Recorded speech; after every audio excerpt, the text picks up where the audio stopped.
Assalamualaikum warahmatullahi wabarakatuh.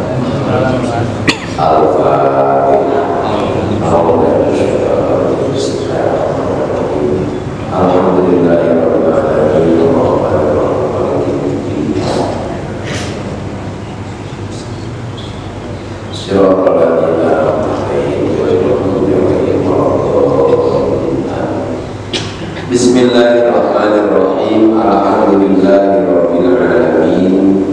Wassalatu wassalamu ala asyrofil mursalin sayyidina wa maulana Muhammadin wa ala alihi wa sahbihi ajma'in. Amma ba'd. Fa inna asdaqal hadits kitabullah ta'ala wa khairal hadi hadi Muhammad sallallahu alaihi wasallam wa syarrul umuri muhdatsatuha wa kullu muhdatsatin bid'ah wa kullu bid'atin dhalalah wa kullu dhalalatin finnar. Para jemaah Allah, alhamdulillah pada pagi ini kembali kita bisa hadir di majelis mubarak ini untuk bersama-sama meningkatkan pengetahuan tentang Islam. Bahwa pada pagi ini, di hari ini kita sudah memasuki tanggal Saban dan tanggal 2 ya. Jamaah Allah, Sayyidah Aisyah radhiyallahu anha menjelaskan bahwa kata beliau, saya tidak pernah melihat Nabi itu puasa di dalam satu bulan yang lebih banyak dari bulan Syaban. Bahkan dalam riwayat lain satu bulan penuh, ya. Jadi Nabi nggak pernah dalam satu bulan itu berpuasa yang bilangannya lebih banyak daripada bulan Syaban. Ya. Kalau orang-orang tua dulu, ya, besar-besar dulu Pak, ya bulan Syaban Rajab itu pada puasa. Ya karena ya kalau bisa mesti bagus. Setiap hari bahkan puasa, ya bagus. Tapi bagaimana dengan Nabi kan nggak pernah nyontohin Nabi puasa setiap hari. Ya kalau Nabi ya nggak boleh Pak. Masa Nabi puasa tiap hari? Ya Rasulullah itu uswatun hasanah, harus diikuti oleh umatnya. Nah kalau Rasulullah puasa tiap hari, bagaimana umatnya? Melanggar nantinya, ya. Jadi Nabi itu puasa nggak boleh setiap hari. Sebagaimana Nabi melaksanakan ibadah haji yang nggak boleh berkali-kali. Rasulullah itu hajinya satu kali. Karena apa? Perbuatan Nabi itu menjadi uswatun hasanah, teladan bagi umatnya. Nah kalau Nabi hajinya 5 kali, kita satu kali aja dulu, ya nggak berangkat lagi. Gimana nanti mau 5 kali? Jadi Nabi satu kali. Nah, jamaah Allah, di bulan ini ada satu hari yang luar biasa sekali, di mana Sayyidah Aisyah radhiyallahu anha pernah menceritakan bahwa sahabat Anas bin Malik itu pernah diutus oleh Rasulullah SAW, ya, pergi ke Bunda Aisyah karena ada satu hajat. Begitu udah sampai, lalu kata beliau, cepetan, katanya Aisyah, saya ditinggal Rasul, suruh Rasul, nanti saya ditinggal. Memang ada apa? Ini saya saya meninggalkan Nabi karena Nabi mau menceritakan kepada para sahabat tentang nisfu Syaban. Nah, gitu. Akhirnya ketemu Aisyah, dah diam sebentar, saya ceritakan kepada kamu tentang nisfu Syaban. Akhirnya beliau cerita bahwa satu malam, kata Bunda Aisyah, itu pas malam giliran di rumah aku, Rasulullah itu tidur, ya. Begitu aku bangun malam-malam, nah, Rasulullah nggak ada. Maka dalam hatiku jangan-jangan pergi ke Maryam Binti yang dikatakan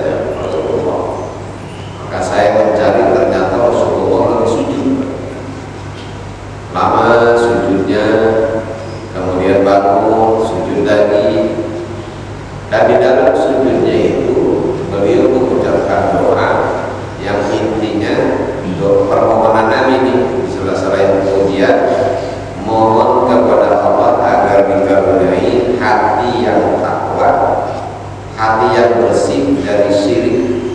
Ya, itu permohonan Allah kepada Nabi kepada Allah Subhanahu wa taala.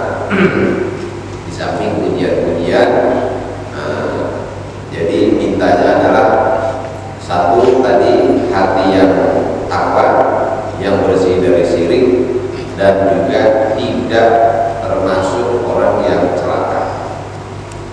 Nah, jamaah Allah, itulah yang diceritakan. Lalu kata Bunda Aisyah, setelah Rasulullah selesai, Rasulullah itu menjelaskan bahwa ini malam Lailatul Nisfi Sya'ban, di mana di malam ini Allah Subhanahu wa taala membebaskan orang dari neraka 9.000 kambing, buah anjing, nggak tahu anjing berapa bulunya, ya mungkin saking banyaknya ya baru.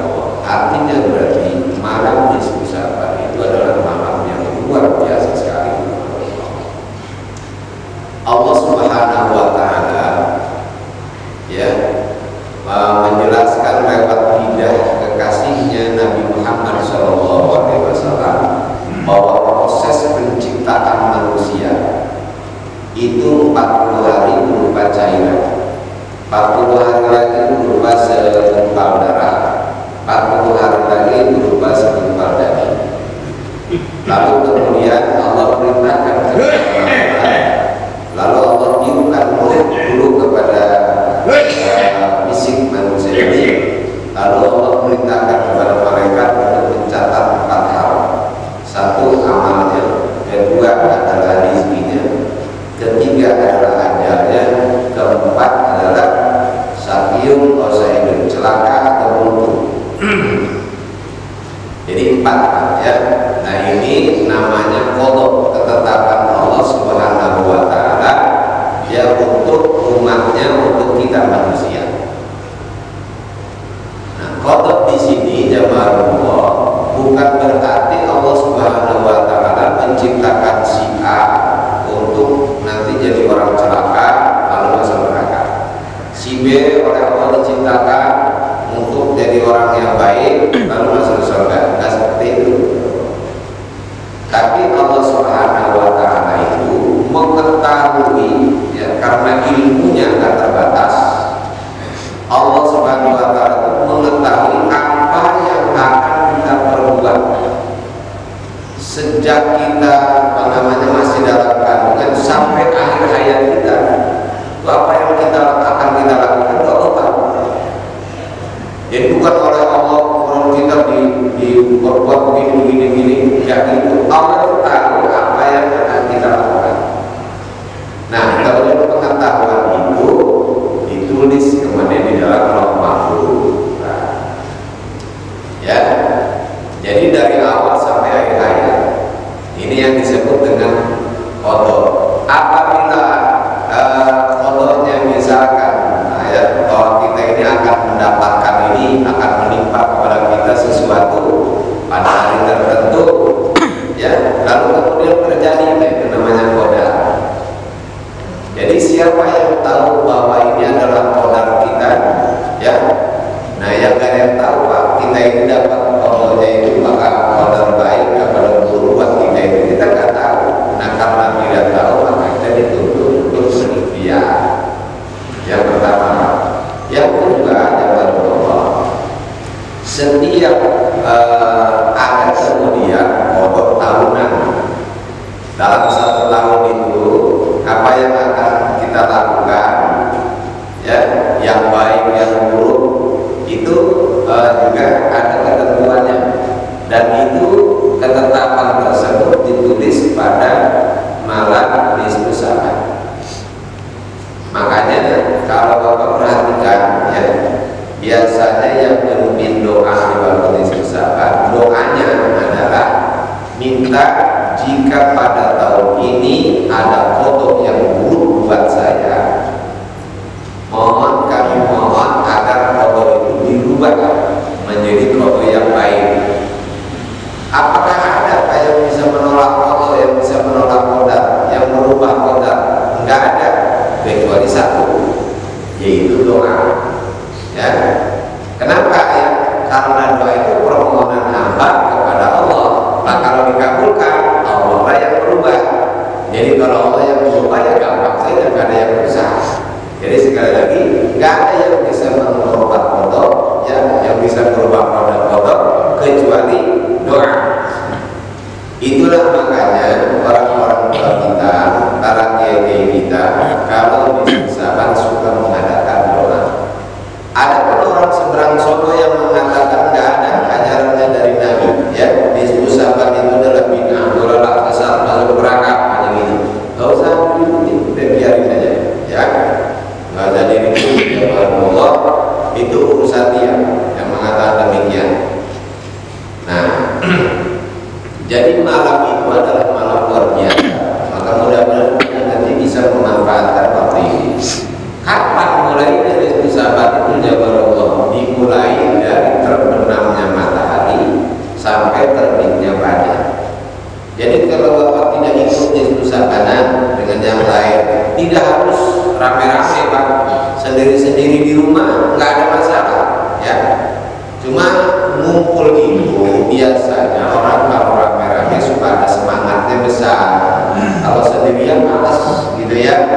Itu saja. Padahal yang bagus sendirian ya Allah. Yang baik sebenarnya itu tadi. Kalau sendirian biasanya apa namanya nggak semangat. Kalau rame-rame kan ada seperti terserah.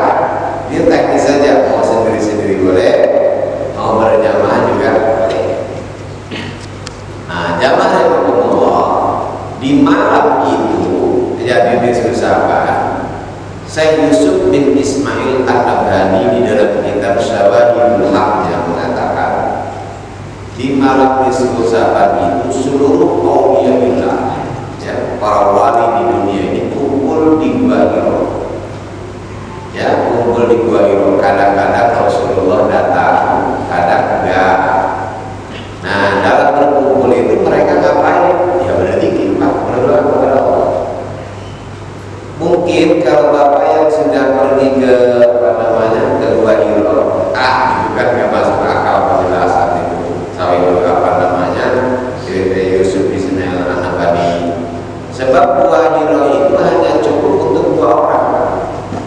Kalau kita sholat di Gua Hira itu cuma 2 orang.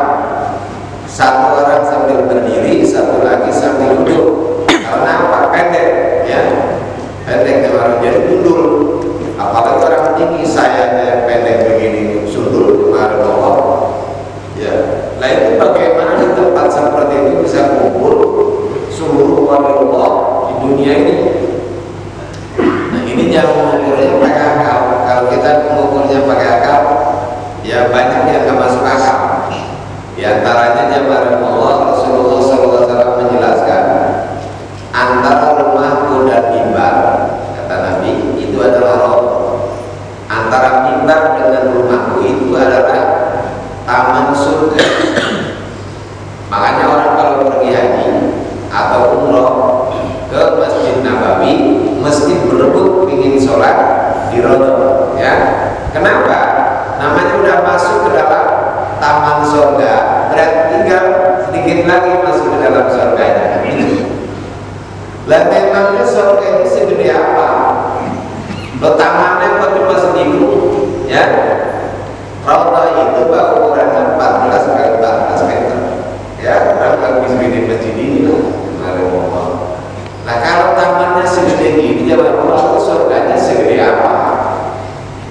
Allah dalam Al-Quran menjelaskan wasari'u ila magfiratin min rabbikum wa jannatin 'arduha samawati wal ardh u'iddat lil muttaqin. Bersegeralah kamu menuju ampunan Allah dan surganya yang lebarnya itu surga seluas langit dan bumi, yang sudah Allah persiapkan untuk orang-orang yang bertakwa. Lebarnya surga itu adalah langit dan bumi digabung menjadi satu, itulah lebarnya surga. Jadi gede itu kayak apa itu surga? Makanya surga itu bukan di langit, Pak, ya. Kalau ada orang mengatakan surga itu adanya di langit, bagaimana mungkin? Wong lebarnya surga itu seluas langit dan bumi, ya, berarti gedean surga daripada langit dan bumi. kalau surga di langit, bagaimana yang gede ada di dalam yang kecil? Itu nggak bisa, nggak masuk akal.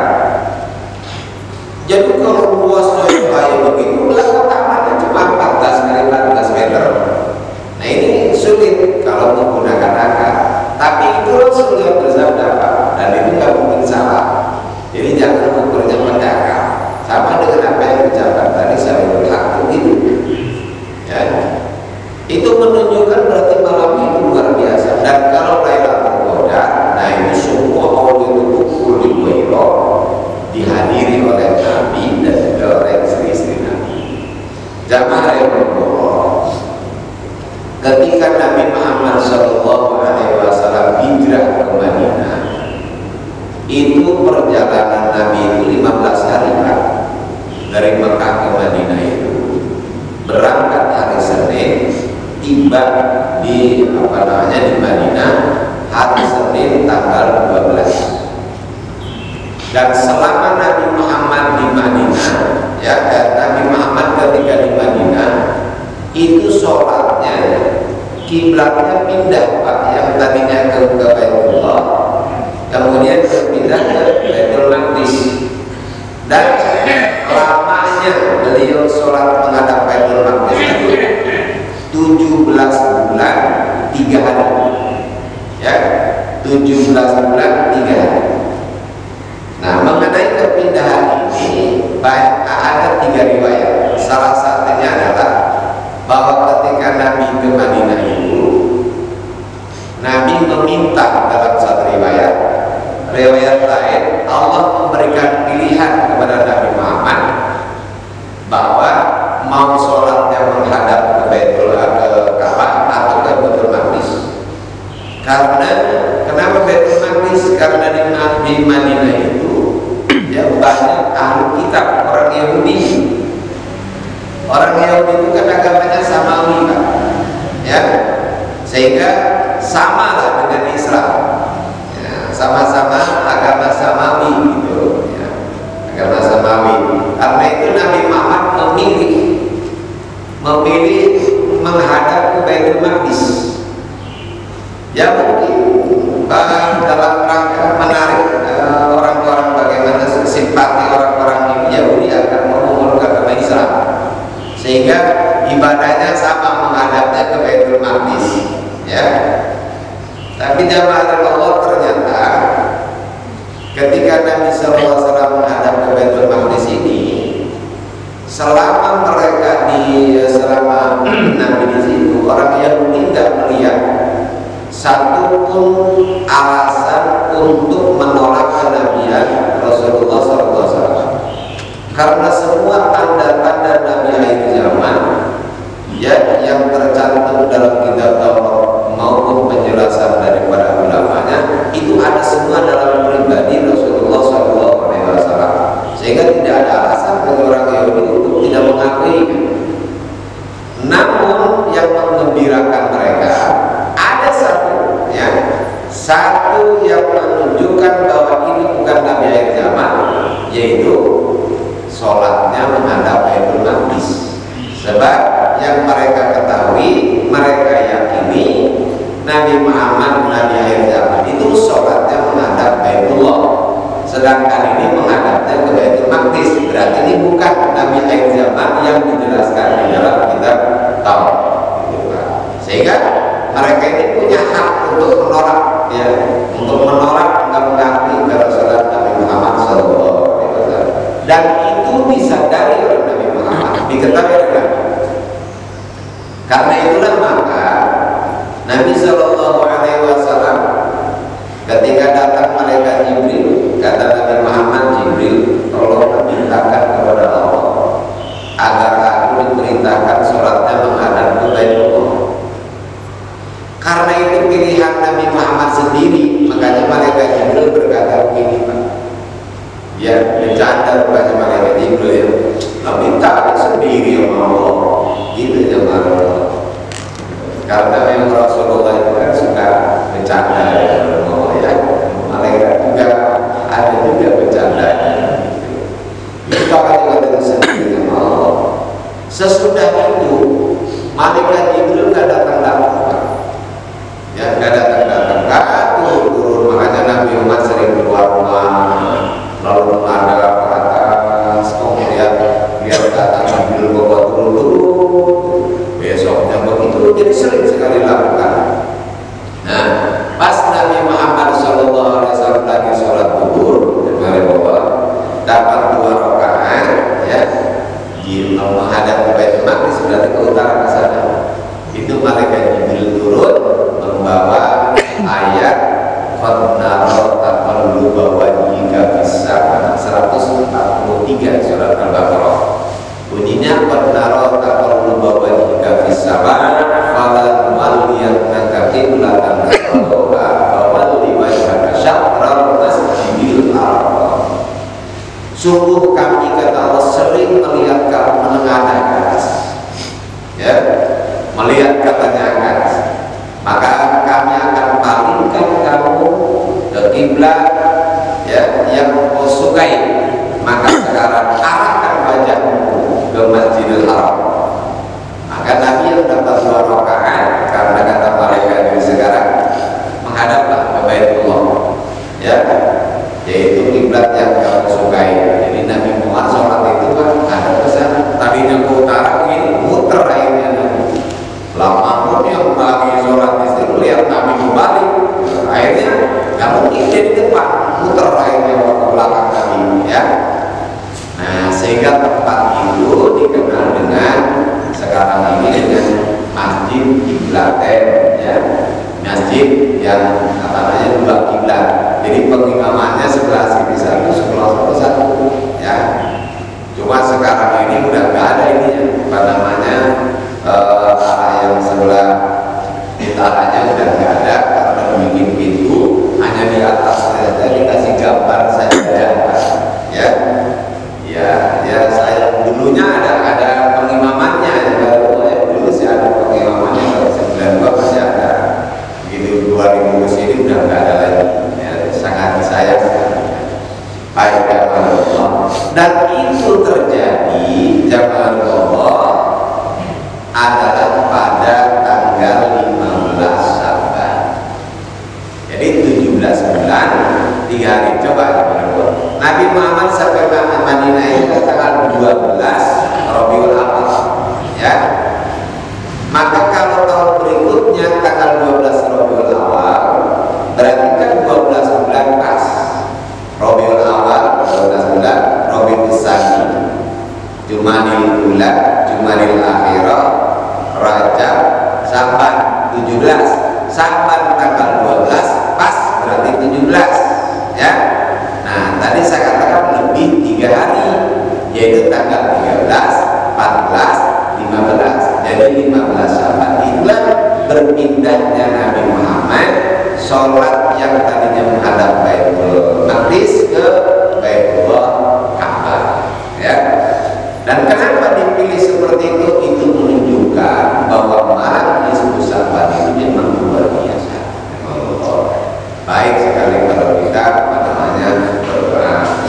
Saya katakan, jadi malam nisfu Sa'ban itu bukan cuma pada maghrib, tapi ditandai dengan terbenamnya matahari sampai terbitnya fajar. Jadi silahkan, ya, berdoa. Kalau enggak bagaimana, ya enggak ada masalah, namanya juga anjuran. Yang mau silahkan, yang enggak ya enggak apa-apa, ya. Jadi yang dapat keuntungan, pengen dapat keuntungan dari Allah, silahkan, enggak apa-apa. Oh, ini bukan kewajiban dari Allah, begitu, ya. Nah, bagi yang meninggalkan enggak perlu mencela yang melakukan, begitu juga yang melakukan enggak perlu mencela yang pada meninggalkan. Lalu apa yang dibaca pada malam itu? Tidak ada keharusan kita itu membaca apa-apa, tidak ada, ya. Silakan mau baca Quran, mau berdoa kayak Nabi tadi minta supaya hati takwa dan bersih dari kufur dan dijadikan orang yang beruntung, bukan orang yang rugi. Itu kan permohonan Nabi SAW, ya. Demikian juga kita. Nah, kalau memang tidak ada doa-doa tertentu, perlu juga diketahui bahwa ada doa nisfu Sa'ban. Itu bukan doa dari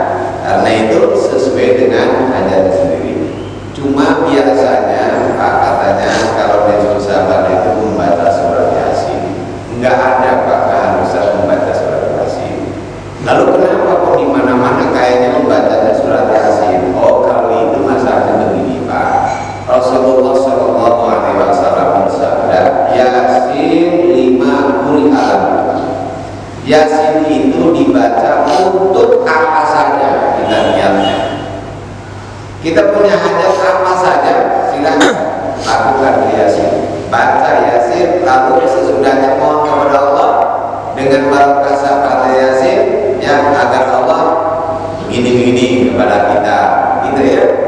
Nah itu Yasin, demikian. Dan berapa kali nggak ada keharusan baca Yasin 3 kali jawab Allah, ya.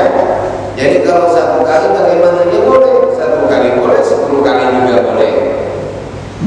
Ada hukumnya 3 kali, karena kalau baca 1 kali nantinya nggak pada sholat berjamaah isya.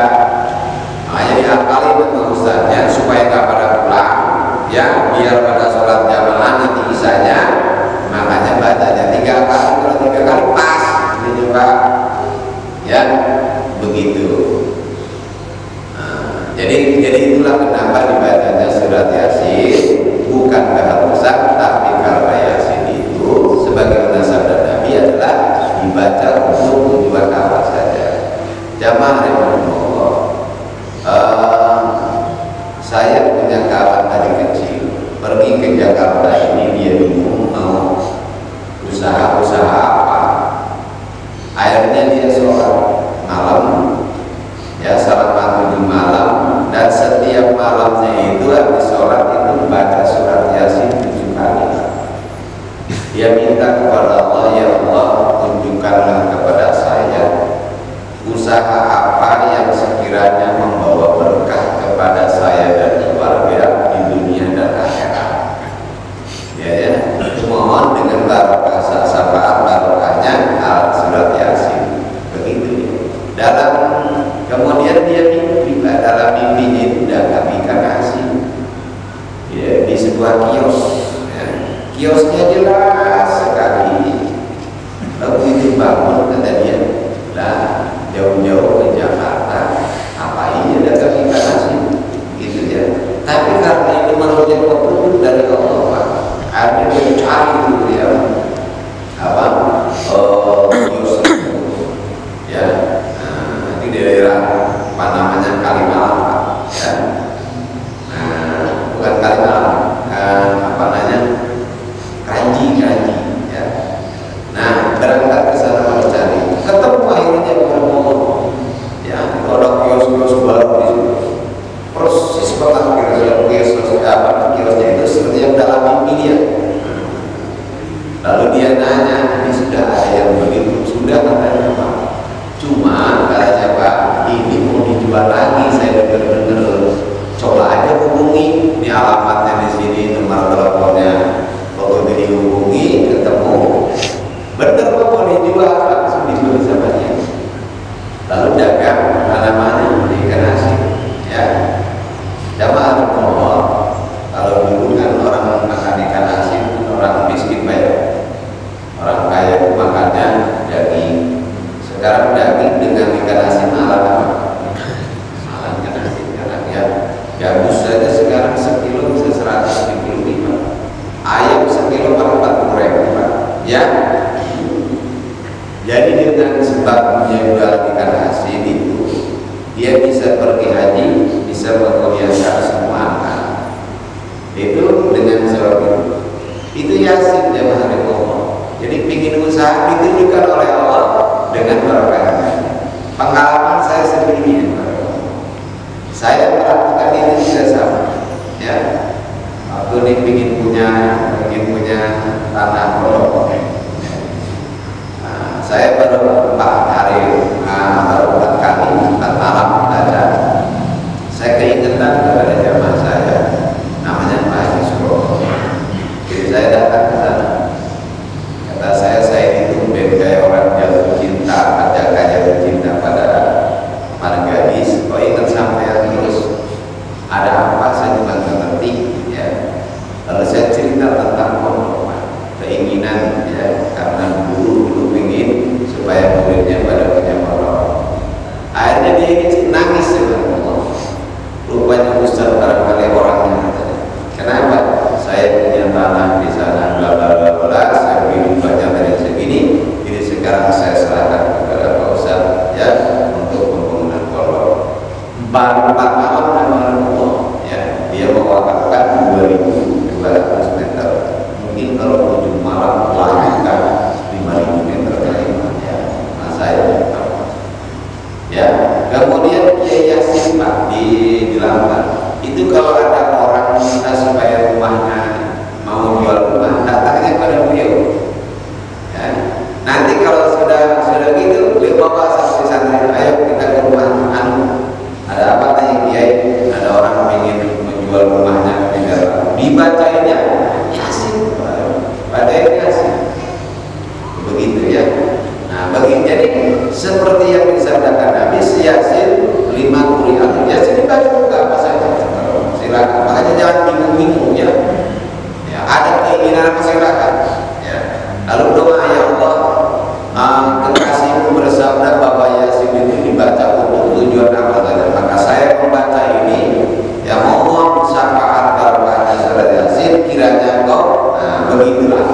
niatnya bagaimana? Masing-masing ada niat dalam hati kita, ya. Masing-masing itu ada penting jamaah Allah. Tapi kan biasanya dipimpin. Pertama kita pada Yasin niatnya adalah begini.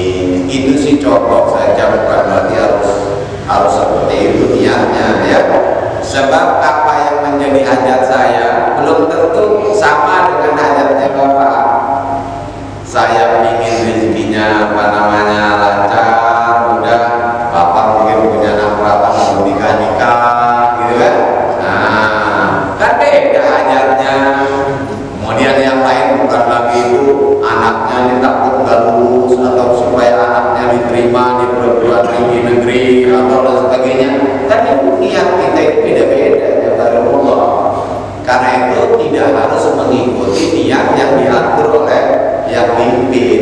Ya biarinlah, itu contoh saja. Niat pertama kita begini, niat kedua, masa orang niat diatur? Ya jamaah Allah. Nah, masing-masing orang punya ada sendiri-sendiri. Nah itu karena itu nanti di malam besok sahabat mudah-mudahan kita bisa hadir ya di masjid bersama-sama ya, atau saya di rumah saja yang ada masalah seperti itu.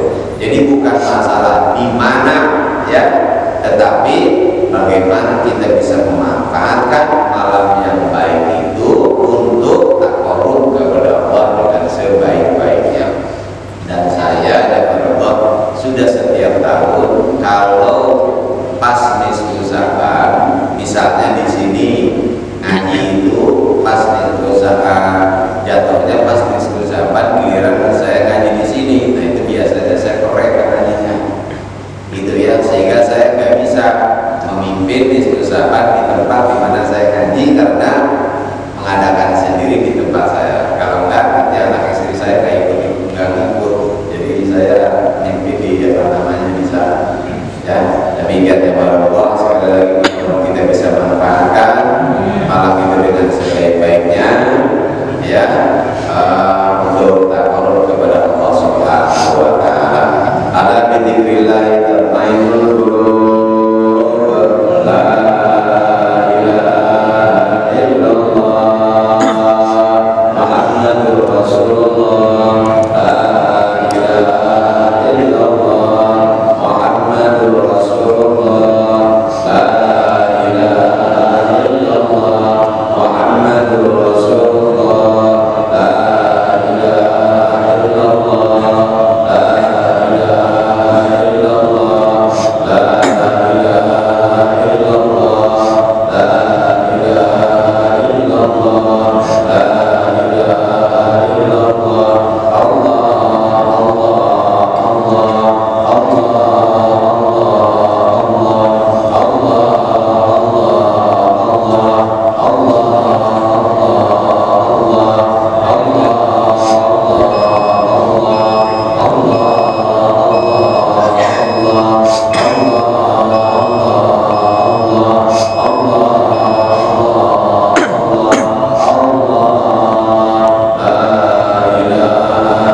Nabi Muhammad sallallahu alaihi wasallam. Al-Fatihah.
Allahumma salli wa sallim